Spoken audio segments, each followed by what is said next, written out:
This story was sent to us by a subscriber, brave enough to share what most people would rather hide. What happened to him wasn't just heartbreak. He got caught in a scam so unexpected, he never saw it coming. And it could happen to anyone. A reminder, love can blind you, and trust, once broken, cuts deep. We're grateful to our subscriber for opening up and sharing his truth.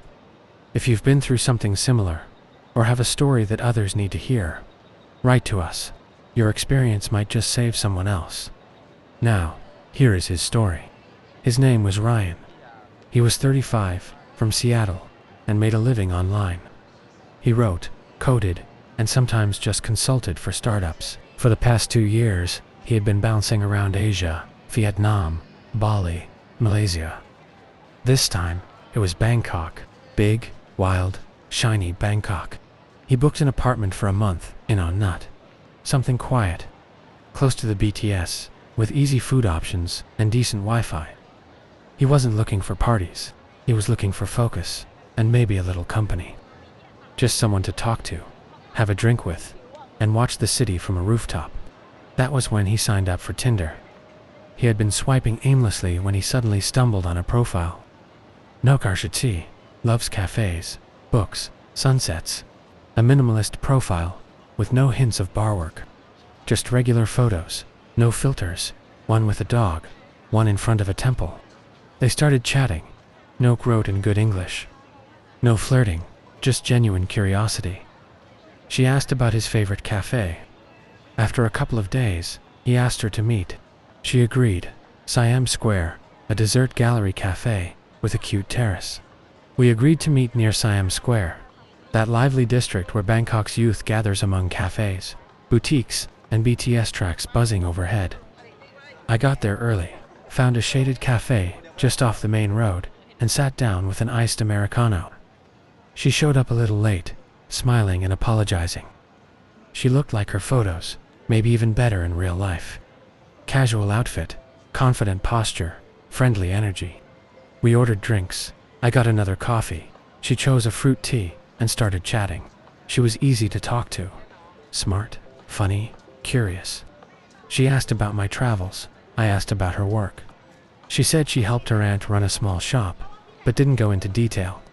Her English was surprisingly good, and she had this way of leaning in when she laughed that made you feel like you were the only one in the room.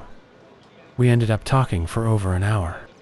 Before leaving, she asked if I'd like to meet again. Maybe somewhere more local next time. She smiled. I said yes. Only later, scrolling back through her profile, did I notice something odd.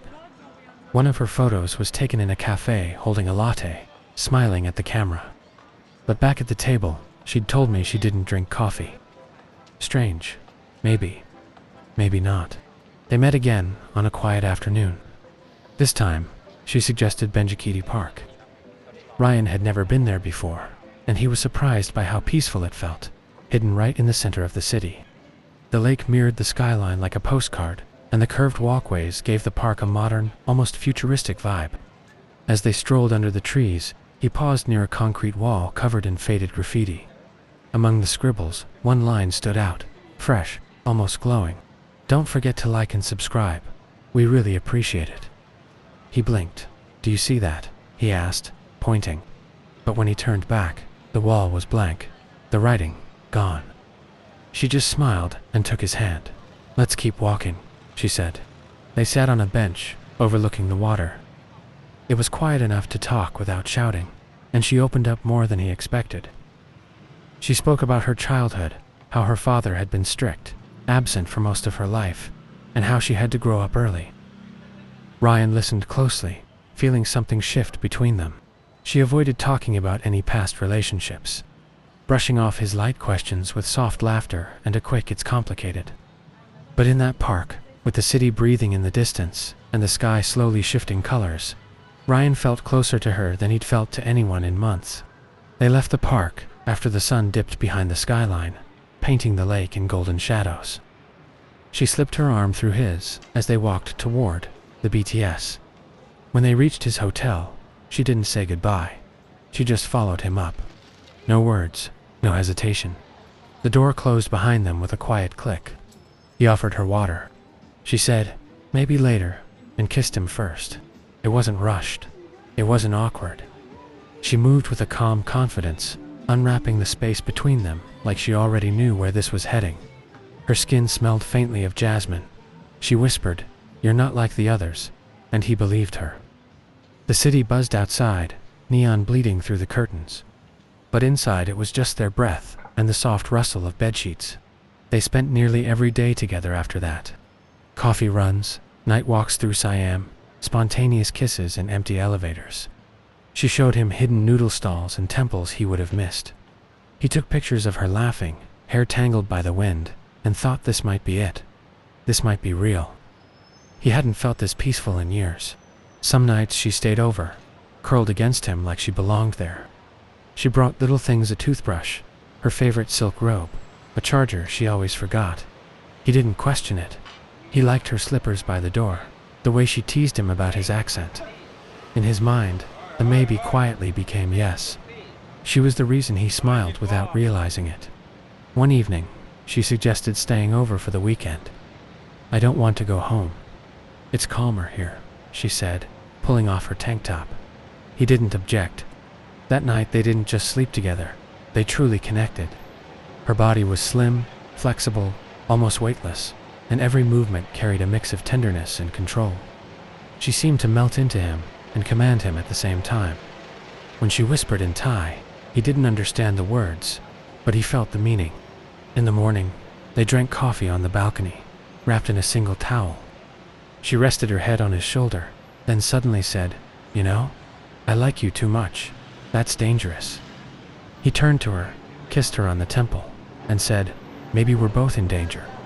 She didn't laugh like she usually did. Instead, she just looked at him, long and silent, as if trying to decide something in her mind. The next 2 weeks were nearly flawless. They wandered through evening Bangkok, ate street food, laughed at silly memes, and took photos with tourists. He didn't ask where she was when she wasn't with him. He started to trust. Or maybe he just wanted to. She didn't say much, but he felt she wasn't there for gain. He began to believe he'd found the one he'd been looking for.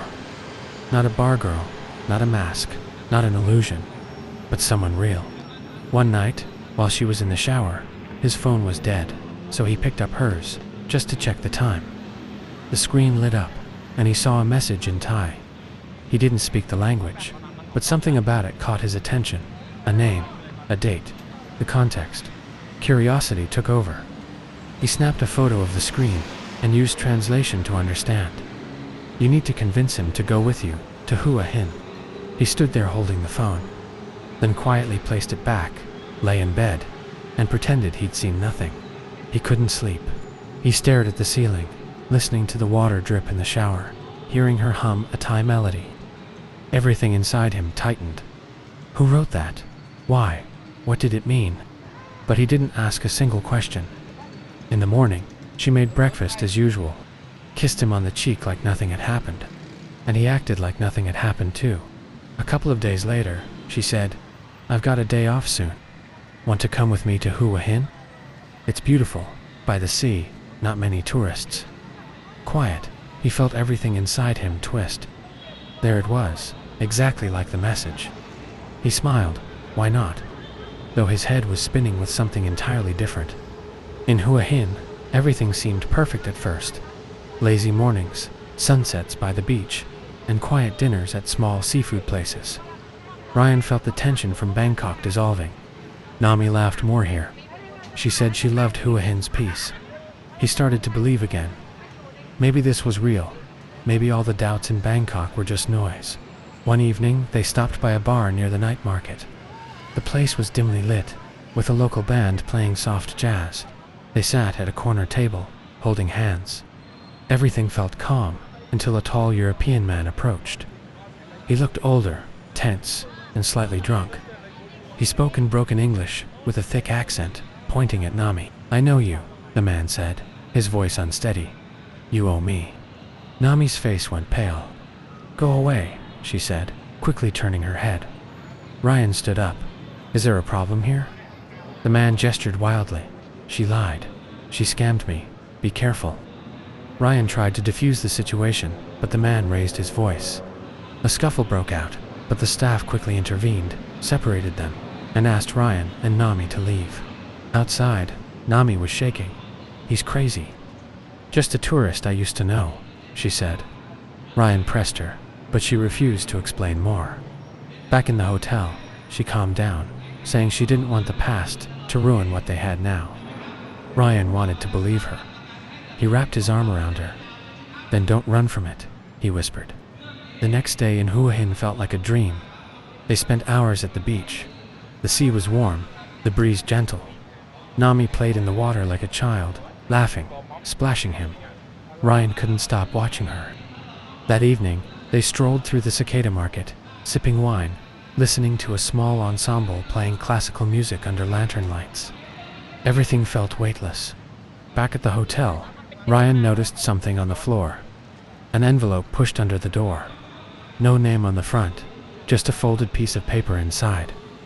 The note was written in English, the handwriting shaky. "We need to talk. You know why I saw you.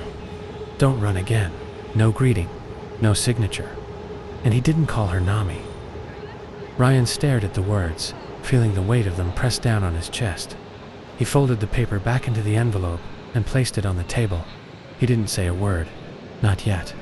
Late at night, when the city had gone quiet, a sudden, heavy knock echoed through the apartment. It sounded like someone pounding with a fist, demanding an immediate answer. Nami jumped out of bed, panic in her eyes. "Don't open it, please. It's him." Ryan froze, heart pounding in his ears. "Who?" he asked. "Just don't open it. I'm begging you." He hesitated, hand reaching for the door. But in the end, he turned the handle. Standing at the door was the same man from the bar. He burst into the room, his eyes burning with rage. "Where's my money?" he shouted, ignoring Ryan completely. He lunged at Nami, but Ryan stepped between them. A struggle broke out, shouting, shoving, tension in the air. "You think she loves you?" The man screamed. "She's using you, just like she used me." He spoke with a heavy accent, angry and broken. "We were together. She took me to Samet, then vanished in the night. I thought she drowned, but in Bangkok I realized I'd been robbed." He pulled out a piece of paper from his pocket. "I looked her up. She's married to a Thai guy. He's doing all this with her. You're next." Security came up after hearing the noise and escorted the man out. Nami was sobbing. "He made it all up. He's lying. All of it." When he returned to the hotel in Bangkok, the emptiness hit him in the room and in his gut. But what he saw still rattled his nerves. The wall-mounted safe had been carefully removed. No signs of forced entry, no noise, no mess. Gone were $5,000 in cash, and his Ledger Nano, the hardware crypto wallet, where he stored his savings. Luckily, he had saved his seed phrase. He restored access to the wallet immediately, and that was the only thing that gave him back a shred of control. Everything else, gone. He went to the police. Half a day at the station, pointless explanations, a board officer, a report. All he had to show, a fake name, a few photos of them together, where she always wore sunglasses, and nothing more. No real name, no address, no phone number. The Tinder account deleted. The officer shrugged. "Hundreds of these cases. You're not the first. Phones registered under fake names, fake documents. The girls just disappear." Ryan sat on a bench outside the station, listening to motorbikes fade into the hum of the city. He felt nothing. No anger, no tears, just silence. He replayed their conversations, their walks, her laughter. It all felt fake now, like someone had written a script and he'd believed it. But what hurt him most wasn't the theft. It was that he had been genuine. He truly believed, hoped, that it could have been something real. He wasn't pretending. He felt it. The realization didn't come right away, but he changed. He became cautious, quiet, cold but alive. He learned one thing. In Thailand, it's easy to lose more than money. It's easy to lose yourself, especially if you really want to believe in someone. Thank you for listening to this story all the way to the end. And a special thanks to our subscriber who had the courage to share it openly, without sugarcoating. This isn't just a story about a girl, and it's not just about theft. It's a story about trust, about how easy it is to give it, and how hard it is to get yourself back after it's broken. Ryan came to Thailand like thousands of others, for the sun, for the food, for the warmth. He wasn't looking for love, but he found something that looked like it. Only later did he realize it was just a beautiful mask, and behind it, there was nothing real. He doesn't blame the country. He doesn't blame the culture. He blames his own naivety. If you saw a piece of yourself in his story, know this, you're not alone. And if you're somewhere right now, walking Bangkok streets, sitting in a patong bar, or out on a Tinder date with a stunning stranger, just be careful. The heart is fragile, and trust is even more so. Subscribe to the channel so you don't lose us.